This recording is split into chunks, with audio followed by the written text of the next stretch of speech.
एक बहुत बड़े सिंगर हैं, दुनिया फ़ैन है, मैं भी फ़ैन हूँ उनका एज ए सिंगर। मैंने एक बार कॉल किया, नहीं उठाया। दोस्तों अभी आप सुन पा रहे थे यश कुमार, जो भोजपुरी के एक बहुत अच्छे एक्टर है। ये जनाब पवन सिंह के बारे में कुछ ऐसे बोल रहे हैं। फ़ोन किया 3-4 बार, उन्होंने फ़ोन नहीं उठाया।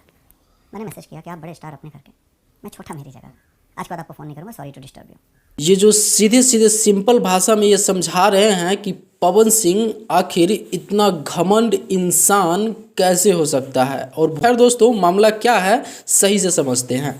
दोस्तों होता ये है कि यश कुमार, जिसे आप स्क्रीन पे देख पा रहे हैं, ये एक फिल्म बनाते हैं और उस फिल्म में इनको एक गाना गवाना रहता है। और ये भी भैया ठहरे पावर स्टार का फ़ैन, उनका सिंगिंग का फ़ैन। तो ये सोचे कि अगर पवन सिंह इस गाने को गाते हैं तो बहुत अच्छा रिस्पॉन्स मिल जाएगा और फिल्म हाईलाइट भी हो सकता है। तो पवन सिंह का कोई रिप्लाई तक नहीं आता है, बस बोला जाता है कि इतने तारीख को आऊँगा, इस दिन को आऊँगा, लेकिन उस दिन पे उपस्थित नहीं होते हैं पवन सिंह। उस गाने को गाने से मना नहीं करते हैं, लेकिन वो आते ही नहीं थे इनके बुलाने पे। दोस्तों उसी दिन यश कुमार जी को बुरा लग जाता है और उनको ब्लॉक करके उनका नंबर वहीं से डिलीट कर देता है। और अभी तक उनका नंबर या उनके किसी भी टीम मेंबर्स का नंबर यश कुमार के पास नहीं है। दोस्तों इनका साफ साफ कहना है कि पवन सिंह के अंदर एक ईगो है और वो बहुत घमंड